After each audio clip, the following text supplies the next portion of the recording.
안녕하세요, 아저씨스타입니다. 자, 오늘은 바로 이 주제를 갖고 왔습니다. 당신은 왜 성지에서 입구컷을 당할까? 성지, 바로 핸드폰을 싸게 파는 곳입니다. 박리담회로 여러 대의 핸드폰을 사람들 줄 세워서 파는 곳을 얘기하는데요, 그 장소를 알려주는 은어가 바로 좌표라고 합니다. 하지만 여러분들이 핸드폰을 사러 갔을 때 왜 판매자들이 여러분들을 밀어내는지 한번 생각해 보시기 바랍니다. 자, 저는 오늘 클럽을 성지랑 같은 입장에서 한번 비유를 한번 해보도록 하겠습니다. 여러분들께서 물 좋은 클럽에서 벤치를 먹는 이유는 뭐라고 생각하십니까? 바로 클럽에 어울리지 않기 때문입니다. 성지에서 왜 벤치를 먹느냐? 바로 성지에 어울리지 않기 때문입니다. 여러분들의 복장이 뭐 등산복이나 추리닝 같은 걸 입고 다닌다고 합시다. 클럽 문지기가 과연 당신들을 출입을 시키겠습니까? 바로 입구 컷당합니다. 그 클럽에 물을 흐리고 해가 된다고 생각하기 때문에 여러분들이 밀어내는 겁니다. 자, 여러분들이 구매에 불필요한 멘트와 전혀 지식이 없는 상태에서 성지를 방문한다고 칩시다. 아무것도 모르는 상태에서 우연히 간 곳이 성지라고 합시다. 그러면 성지에 어울리지 않기 때문에 여러분들은 성지에서 핸드폰을 살 수가 없습니다. 장사가 안 되고 되게 막 사람이 없는 클럽입니다. 거기는 등산복을 입든 추리닝을 입든 반바지를 입든 쓰레빠를 신든 다 입장이 됩니다. 자, 성지가 아닌 뭐 일반 대리점 같은 데는 어차피 정가에 판매를 하니까 여러분들이 어떤 지식이 있든 없든 그런 건 중요치가 않습니다. 그냥 여러분들이 고객이고 신용에만 문제 없으면 여러분들 무조건 다 받아줍니다. 성지에 어울리지 않기 때문에 여러분들이 벤치를 먹는 겁니다. 성지는 모든 사람을 의심합니다. 아무런 의심이 없는 그런 사람이 와서 심플하게 간단하게 물어보고 구매를 하든 일단 다 의심을 하고 시작합니다. 폼파라치 때문에 그렇습니다. 자, 성지 판매자들은 여러분들을 다 의심하기 때문에 질문을 최소화하려고 하고요, 말을 많이 안 섞으려고 합니다. 자, 그리고 여러분들은 사전에 만발의 준비가 되어 있어야 됩니다. 여러분들은 기종과 유형은 반드시 정해서 옵니다. 핸드폰을 어떤 걸 살 건지, 뭐 기기 변경으로 살 건지 번호 이동으로 살 건지, 그리고 선택 약정으로 살 건지 공시 지원으로 살 건지, 이런 거는 여러분들이 반드시 정해서 옵니다. 두 번째, 질문과 대화는 하지 않습니다. 뭐 세부적으로 내 지금 조회 조건이 뭐 이렇게 되는데 이걸 얼마에 주고 이쪽에서 얼마를 납부해 줄 거면서 막 뭐 하면서 이렇게 하면은 여러분들이 뭐 녹음을 하는 것, 그리고 뭐 카메라로 찍는 것, 이런 부분에 대해서 모든 증거가 될 수 있기 때문에 판매자는 여러분들과 말을 섞지 않고 여러분들을 내보내려고 합니다. 계산기는 계산의 도구가 아닙니다. 자, 여기 보이시죠? 이 계산기가 계산을 하는 이런 도구가 아닙니다. 이거는 금액을 표시를 하는 대화의 도구입니다. 자, 그리고 마지막으로 흰 봉투는 필수다. 여러분들이 현금 안납으로 핸드폰을 개통한다고 하면 흰 봉투 안에 뭐 현금을 넣어서 잔액을 납부를 하고 개통을 하는 방식이 되겠죠. 자, 그 흰 봉투 안에는 얼마가 들어 있을지는 여러분과 판매자만 압니다. 그 중간 과정에 내가 아무리 몰카로 뭐 도착을 하든 그 과정에 있어서 얼마가 왔다 갔다 했는지가 확실하게 나타나지가 않기 때문에 흰 봉투는 필수입니다. 반드시 흰 봉투 안에 여러분들이 납부할 금액을 넣어서 판매자에게 전달을 합니다. 조건은 판매자가 정합니다. 여러분들이 뭐 쓰는 요금제가 있거나, 뭐 여러분들이 뭐 어떤 필요한 부가 서비스가 있거나, 뭐 필요 없는 부가 서비스가 있거나, 이런 거 다 소용없습니다. 판매자가 정하는 조건에 내가 끼워 맞춰야 됩니다. 요금제, 부가 서비스에 대해서 절대 묻지 않습니다. 그냥 판매자가 뭐 89,000원짜리 요금제를 얼마까지 써주세요, 부가 서비스는 언제까지 이용을 해줘야 됩니다. 그것만 딱 지키면 됩니다. 그래서 유지기간은 확실하게 체크를 하고 지키도록 합니다. 어찌됐든 내가 현금 안납으로 계약을 했으면 그 계약금이 영원이라는 걸 알아야 되지 않습니까? 그래서 여러분들이 최소한 계약서는 확인할 줄 알아야 됩니다. 자, 요즘에는 태블릿으로 계약 많이 합니다. 저희도 태블릿으로 요구를 하기 때문에 요즘 태블릿 계약을 굉장히 많이 하는데, 태블릿으로 할 때는 이거 계약서를 누구한테 보내줄 것인가, 그래서 제가 제 메일로 받을 수가 있어요. 상대방 메일로. 그래서 본인이 메일로 받았고 이게 현금 안납이 영원인지는 확실히 알아야 된다는 거, 이것도 굉장히 중요합니다. 핸드폰의 실은 내가 뜯는다.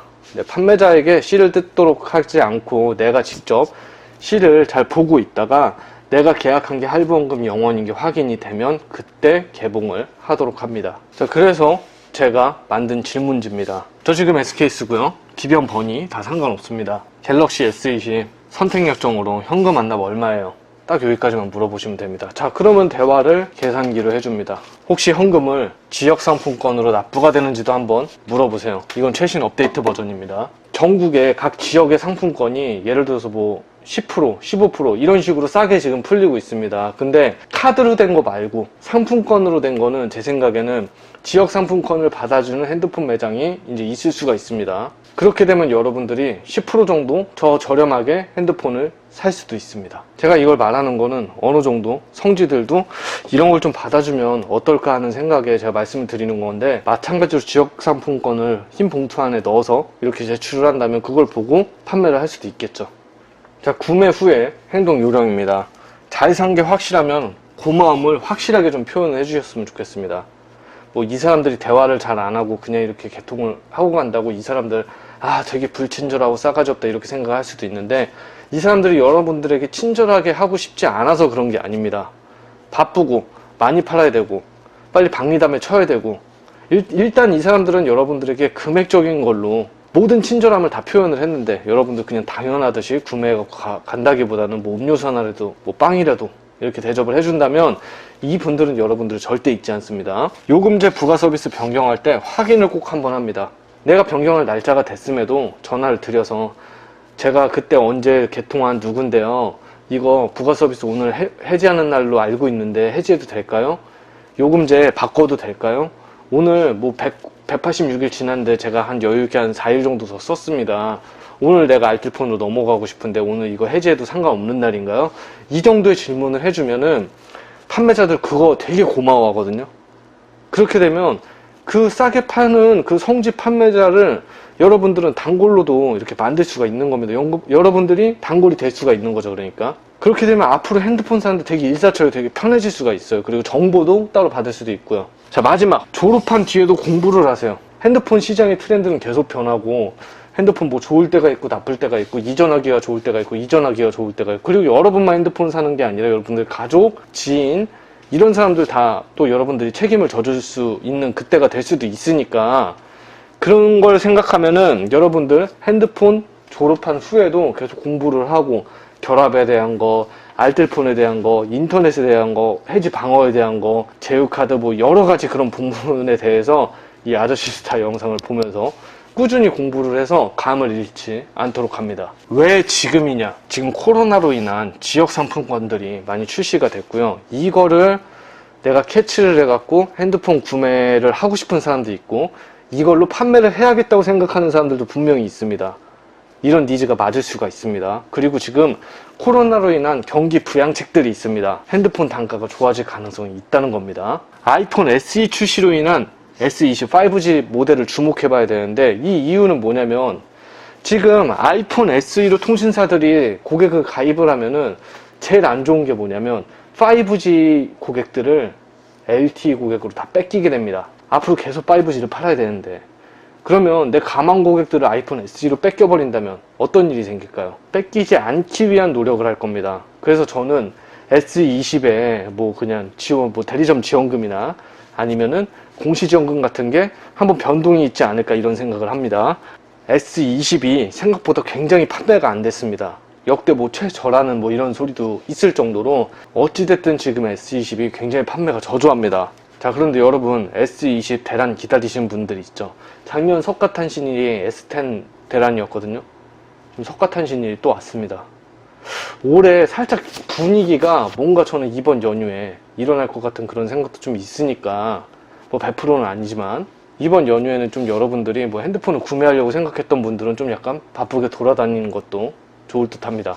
핸드폰 빙하기가 굉장히 길었습니다. 그동안 나올 때가 됐거든요. 보조금을 투입할 게 여러분 과연 그게 아이폰 SE일까요? 물론 아이폰 SE일 수도 있는데 제 생각에는 아이폰 SE보다는 다른 5G 폰 뭐 이런 쪽에 더 실리지 않을까 싶습니다. 그래서 저는 그렇게 봐요. 아이폰 SE는 거의 이번엔 자급제가 답이지 않을까. 물론 아닐 수도 있지만, 길었던 휴대폰 빙하기와 코로나를 끝내고 이제 따뜻한 봄바람과 훈풍이 불 때가 됐습니다. 더워질 때도 됐고요. 여러분들이 핸드폰을 싸게 구매할 시기가 왠지 된 것 같아서 제가 핸드폰 성지에서 구매 요령을 다시 한번 말씀드렸는데, 성지에서 어떻게 사야 된다는 것보다는 성지에서 여러분을 거부를 하는 이유를 여러분들이 알아야 여러분들께서 그걸 이해를 해서 핸드폰 사는데 도움이 되지 않을까 싶어서 말씀을 한번 드려봤습니다.